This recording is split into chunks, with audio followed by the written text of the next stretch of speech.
Next है हमारा कि क्लिनिकल फीचर्स क्या क्या होंगे, क्या क्या मैनिफेस्टेशंस होंगी, अर्ली स्टेज पे क्या होंगी और लेट स्टेज पे अगर ट्रीटमेंट ना करवाया जाए और कंडीशन को मैनेज ना किया जाए तो लेट क्लिनिकल मैनिफेस्टेशंस क्या होंगी। सबसे पहले early, early means sudden onset होगा ना, कोई भी जैसे हमें लाइक अस्थमा टाइप होता है, अस्थमेटिक अटैक आता है, तो ऐसे ही निमोनिया में भी अगर उसका कारण जो है डस्ट पार्टिकल्स है, जैसे हाइपर सेंसिटिविटी निमोनिया हमने पढ़ा कि हाइपर सेंसिटिविटी रिएक्शन की वजह से ना कोई भी डस्ट पार्टिकल्स हमारे जो है थ्रोट में चला गया तो उसका जो है उसके अगेंस्ट हमारी बॉडी रिएक्ट करेगी, तो एक अर्ली ऑनसेट जैसा उसका मतलब वहां पे सिनेरियो होगा, वहां पे जो है एपिसोड होगा ना। तो निमोनिया वाला पेशेंट जो है रेगुलरली कफ कफ करेगा है ना, इन्फेक्शन को बाहर निकालने के लिए जो हमारी बॉडी का मैकेनिज्म है कफ इंड्यूस करेगा। लेकिन वो स्टार्टिंग में जो है कफ जो है हो सकता है स्टार्टिंग उसकी ड्राई कफ से हो, डस्ट वगैरह की वजह से, लेकिन धीरे धीरे वो जो है म्यूकस प्रोडक्टिव कफ होगी, पुरुलेंट उसमें पस भी प्रेजेंट होगी, कफ भी म्यूकस भी प्रेजेंट होगा और थिक मटेरियल जो है कफ के जरिए बाहर निकलेगा। जो है निमोनिया वाले पेशेंट को कफ कैसी आएगी, प्रोडक्टिव कफ आएगी, उसमें म्यूकस एंड पस प्रेजेंट हो सकती है कफ में। देन इन्फेक्शन की वजह से, बैक्टीरियल एंड वायरल इन्फेक्शन की वजह से निमोनिया होता है, एंड इन्फेक्शन की वजह से हमारी बॉडी फीवर के सिम्टम जो है शो करती है ना, फीवर विद चिल्स, उसको कांप के जो है फीवर होगा और साथ में मलेज होगा, बॉडी एक भी होगी। देन इंक्रीज्ड रेस्पिरेटरी रेट, अभी गैस एक्सचेंज का प्रॉपर जो है नहीं हो रहा गैस एक्सचेंज, जैसे हमने डेफिनेशन में डिस्कस किया था, तो बॉडी की डिमांड पूरी नहीं हो रही ऑक्सीजन की, और इसीलिए जो है बॉडी जो है उस चीज को, उस एपिसोड को कंपनसेट करने की कोशिश कर रही है अपना नॉर्मल रेस्पिरेशन से। पर्सन जो है रेस्पिरेटरी रेट उसका बढ़ जाएगा नॉर्मल से, ताकि बॉडी टिश्यू को ऑक्सीजन पहुंचा सके हमारी बॉडी।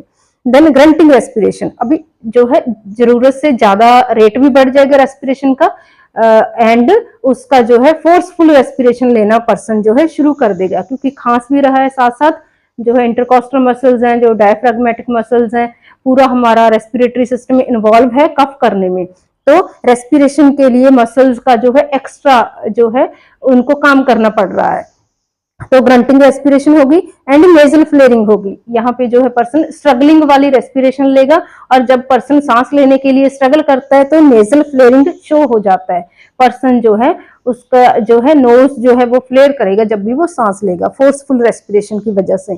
देन सोर थ्रोट की प्रॉब्लम आएगी पर्सन को, अगर जो है कफ की वजह से ये सारे एपिसोड में पर्सन जो है इन्वॉल्व है, मतलब वो खांस रहा है रेगुलर और स्ट्रगल वाली रेस्पिरेशन ले रहा है ना, जो सांस लेने की जोर जोर से कोशिश कर रहा है ना, तो इन सब की वजह से जो है उसको जो है एनोरेक्सिया की भी सिम्टम आएगा, मतलब उसको भूख भी कम लगेगी। और जो बेबी है वो तो आपको पता ही है, अगर हम पीडियाट्रिक की बात करें तो बच्चा जो है रेगुलर उसको कोल्ड कफ, जब भी कोई छोटी मोटी प्रॉब्लम भी होती है तब भी फीड वो अवॉइड करता है ना, फीड भी अवॉइड करता है, उसका ग्रोथ एंड डेवलपमेंट भी डिले हो जाता है और उसकी जो है भूख जो है मर भी जाती है, एनोरेक्सिया की प्रॉब्लम आती है।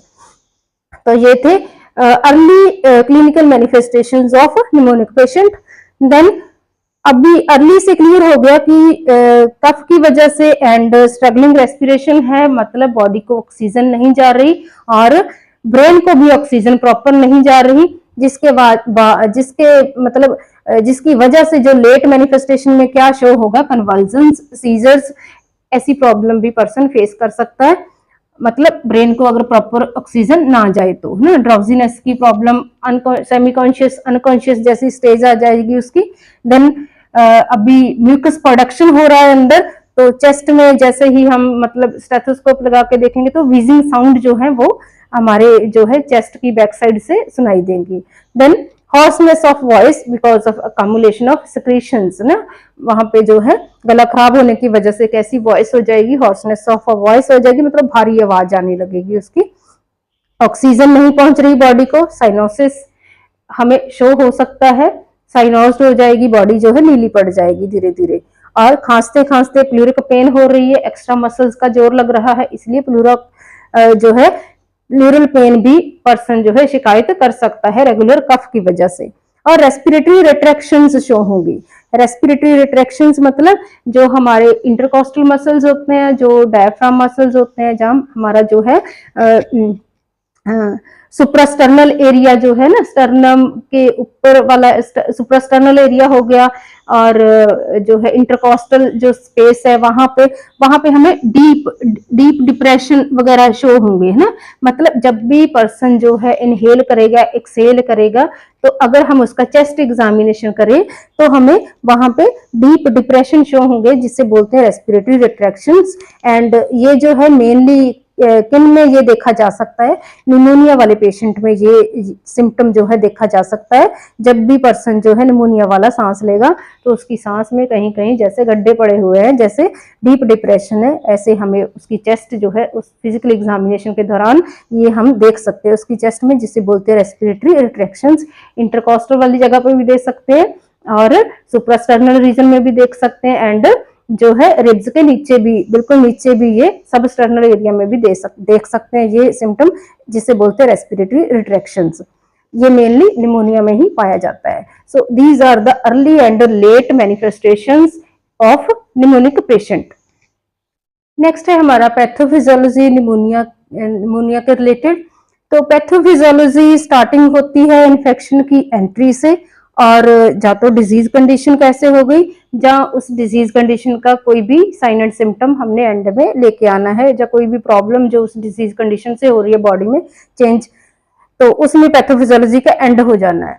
तो सबसे पहले निमोनिया की पैथोफिजियोलॉजी में कि इन्फेक्शन जो है उसकी एंट्री हो गई इनटू द लंग्स। वो एंट्री जो है इनहालेशन की वजह से भी हो सकती है, एंट्री जो है एस्पिरेशन की वजह से भी हो सकती है, डायरेक्टली ब्लड में भी हो सकती है, किसी एक्सीडेंट की वजह से भी हो सकती है। मतलब इन्फेक्शन जो है हमारे बॉडी में एंटर कर गया, चाहे डायरेक्टली ब्लड के जरिए एंटर कर गया और ब्लड के जरिए हमारे लंग्स तक पहुंच गया, चाहे हमारे जो है विंड पाइप के जरिए, हमारी इनहेलेशन के जरिए हमारे लंग्स तक इन्फेक्शन पहुंच गया। तो जो ब्रेक्ट में आपने जो है सारे वो लिख देने हैं कि किस तरीके से इन्फेक्शन जो है लंग्स में एंटर कर सकता है। इनहेलेशन से भी एंटर कर सकता है, एस्पिरेशन से भी एंटर कर सकता है, और डायरेक्टली ब्लड स्ट्रीम से भी एंटर कर सकता है, इन्फेक्शन लंग्स तक पहुंच सकता है।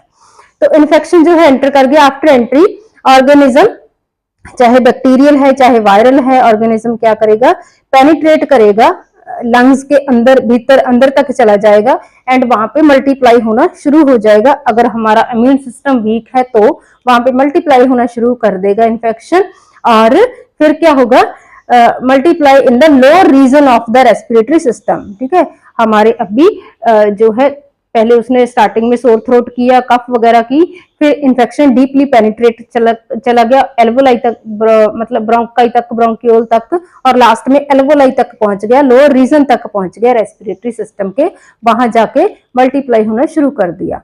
और जैसे ही इन्फेक्शन कोई भी हो हमारी बॉडी में जाता है तो हमारी बॉडी क्या करती है, उसके अगेंस्ट एंटीबॉडीज बनाती है, फिर एंटीजन एंटीबॉडी रिएक्शन होता है, और फिर वहां पे क्या होता है, इन्फ्लामेटरी रिएक्शन होता है ना। एंटीजन एंटीबॉडी रिएक्शन की वजह से इन्फ्लामेशन होती है ना।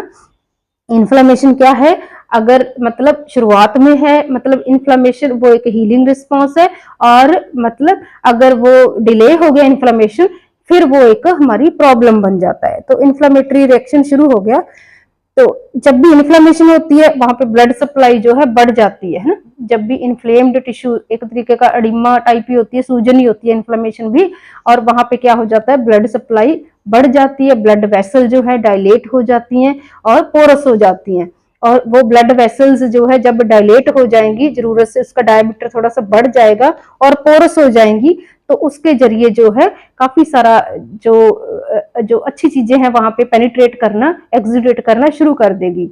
इन्फेक्शन के साथ फाइट करने के लिए वहां पे WBCs पोरस मेम्ब्रेन के थ्रू बाहर निकल के इन्फेक्शन वाली जगह पे जाके फाइट करना शुरू कर देंगे। वहां पे कुछ ऑक्सीजन जरूरत से ज्यादा पहुंचने लग जाएगी, एंटीबॉडीज पहुंचने लग जाएंगी, वहां पे जो है जो हम मेडिसिन वगैरह लेते हैं वो भी ब्लड के जरिए वहां तक पहुंचने लग जाएगी। इसलिए हम बोलते हैं इन्फ्लेमेशन क्या है, एक हीलिंग रिस्पॉन्स है।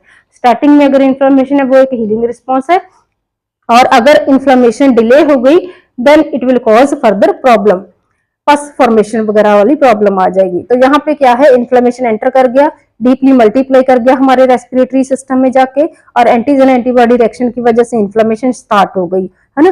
तो इन्फ्लेमेशन से, इन्फेक्शन से, एंटीजन एंटीबॉडी रिएक्शन से धीरे धीरे डैमेज होना शुरू हो जाएगी हमारी म्यूकस मेम्ब्रेन। किस जगह की? म्यूकस मेम्ब्रेन हमारे रेस्पिरेटरी सिस्टम की, जहां जहां से इन्फेक्शन हो रहा जा रहा है, इरिटेशन हो रही है, तो म्यूकस मेम्ब्रेन डैमेज हो रही है, और एंड तक एल्वोलाई मेम्ब्रेन की जो इनर मोस्ट लाइनिंग है वो भी डैमेज होना शुरू हो जाएगी इरिटेशन की वजह से, है ना। तो वहां पे डैमेज होने की वजह से वहां पे एडिमा एंड एक्सुडेट फॉर्मेशन हो गई ना, वहां पे सूजन आ गई और इन्फ्लेमेशन, एडिमा हो गया, थोड़ी सी सिक्रीशन अकमुलेट हो गई एंड एक्सुडेट फॉर्मेशन हो गई ना। मतलब वहां पे डब्ल्यूबीसीज के न्यूट्रोफिल्स, बेसोफिल्स, जो डब्ल्यूबीसीज के जो फर्स्ट लाइन डिफेंस मैकेनिज्म है वहां पे पहुंचना शुरू हो गया। ब्लड वेसल जो है डायलेट हो गई एंड पोरस हो गई ना, उस जगह को मैनेज करने के लिए। लेकिन धीरे धीरे वहां पे ज्यादा फ्लूइड अकमुलेट हो जाएगा, पस फॉर्मेशन हो जाएगी, सेल डेब्रीज फॉर्मेशन हो जाएगी। फिर जो हमारे लंग्स की जो एल्वोलाई थी, वो पहले एयर फिल्ड सैक था, वो धीरे धीरे उसमें जो है पस फिल हो गई, म्यूकस फिल हो गया, तो लंग जो है सॉफ्ट से सॉलिड फॉर्म में चेंज हो गए। Lungs becomes solid structure. जो उसकी सिर्फ एयर एक्सचेंज करने वाली एल्वोलाई थी, वहां पे किस चीज की अकोमोडेशन हो गई? पहले उसमें सिर्फ एयर हुआ करती थी, ये म्यूकस वगैरह नहीं थी नॉर्मल हेल्दी पर्सन के लंग्स में। अभी वहां पे म्यूकस फिल हो गई, वहां पे पस फिल हो गई, तो लंग्स में एक सॉलिड स्ट्रक्चर जैसा लंग्स हमारे बन गए। तो गैस एक्सचेंज जो हो रही थी ब्लड वेसल के साथ, वो या तो कम हो गई या गैस एक्सचेंज होना बिल्कुल ही नेग्लिजिबल हो गया। तो lungs becomes solid structure because of accumulation of these secretions and impaired हो गया gas exchange. CO2 and oxygen का जो गैस एक्सचेंज हो रहा था वो impaired हो गया, कम हो गया या बंद हो गया, और उसकी वजह से ब्लड में ऑक्सीजन की जो है अमाउंट है वो भी कम हो गई और हाइपोक्सीमिया हो गया। मतलब ब्लड में कार्बन डाइऑक्साइड बढ़ रही है और ऑक्सीजन वहां पे कम पहुंच रही है ना। तो इसी वजह से जो है साइनोसिस भी हो सकता है, और ब्लड के जरिए जो ब्रेन को ऑक्सीजन जानी थी वो भी कम हो गई। कन्वल्सन, ड्राउजीनेस, ऐसी प्रॉब्लम्स हो सकती है जो हमने पहले साइन एंड सिम्टम में डिस्कस की। तो ये सब चेंजेस आएंगी इन्फेक्शन की एंट्री से लेकर के। जो हमारी बॉडी की मेन प्रॉब्लम है, ऑक्सीजन उसको नहीं मिल रही बिकॉज ऑफ लंग्स की इन्फेक्शन की वजह से, इन्फ्लेमेशन एंड कंसोलिडेशन की वजह से, तो ये पैथोलॉजिकल चेंजेस आएंगी हमारी पैथोफिजियोलॉजी ऑफ निमोनिया में। नेक्स्ट है डायग्नोस्टिक एवेल्युएशन। डायग्नोस्टिक एवेल्युएशन में मतलब क्या क्या टेस्ट पेशेंट के करवाए जाएंगे कि जिससे क्लियर हो जाए कि पेशेंट को निमोनिया है, कोई और रेस्पिरेटरी इन्फेक्शन नहीं है। तो हिस्ट्री सबसे पहले लेंगे। पेशेंट बताएगा कि मुझे जो है कितने दिन से खांसी आ रही है, कफ की प्रॉब्लम है, और कफ के साथ साथ मतलब कफ कैसी कफ आती है उसमें, है ना, ड्राई कफ आती है, जब प्रोडक्टिव कफ आती है। तो पेशेंट की हिस्ट्री से ये सब चीजें क्लियर हो जाएंगी। कुछ सब्जेक्टिव डाटा है, जैसे पेशेंट बताएगा कि उसको प्लूरल पेन हो रही है कि नहीं, साथ में फीवर है ना।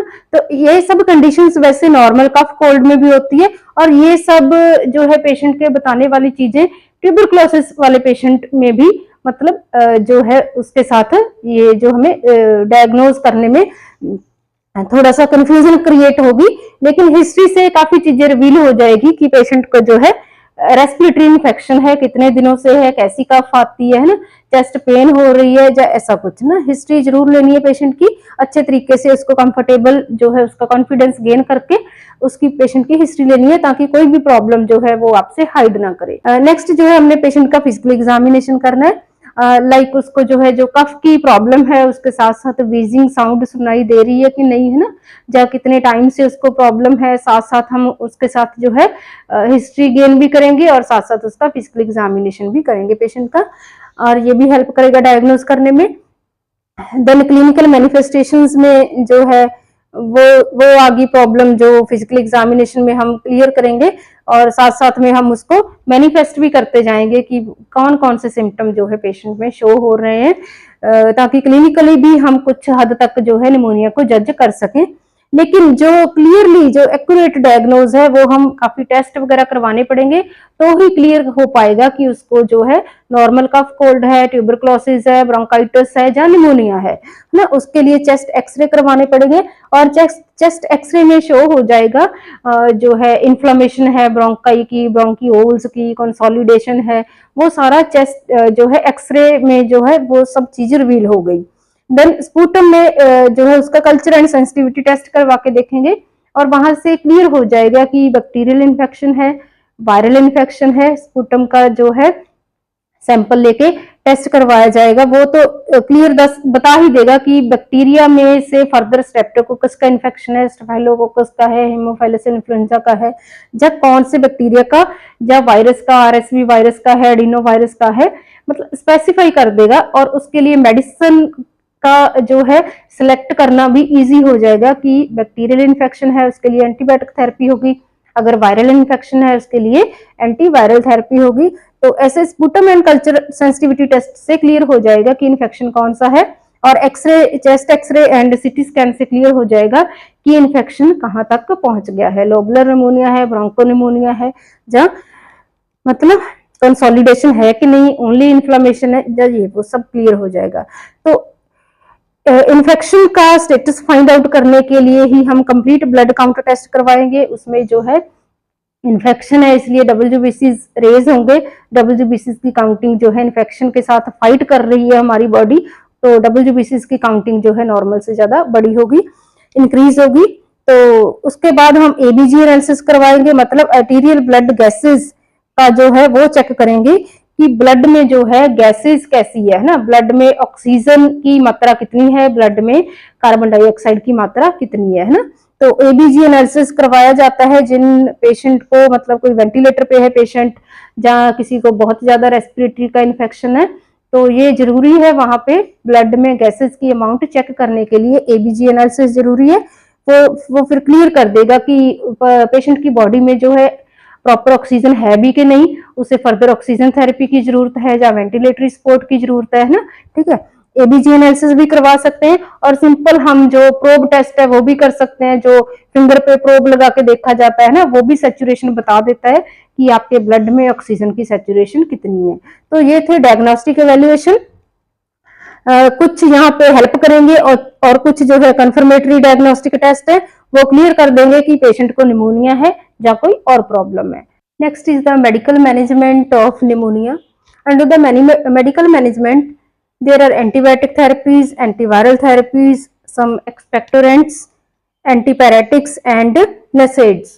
तो मेडिकल मैनेजमेंट में हमें पहले तो कल्चर एंड सेंसिटिविटी टेस्ट से क्लियर हो गया कि जो इन्फेक्शन है बैक्टीरियल है या वायरल है, तो उसके अकॉर्डिंग जो है एंटीबायोटिक थेरेपी जो पेशेंट को देंगे है ना। और इन्फेक्शन जो है मॉडरेट अभी है और जहाँ सीवियर इन्फेक्शन है उसके अकॉर्डिंग जो है एंटीबायोटिक ब्रॉड स्पेक्ट्रम देनी है, जहाँ जो है माइल्ड मेडिसिन देनी है, तो उसके अकॉर्डिंग ये सब डिसीजन लिया जाएगा एज पर doctor decision. There are some antibiotics amoxicillins, erythromycin, penicillins and azithromycin. So these are the antibiotics which are given to the bacterial infection of the pneumonic patient।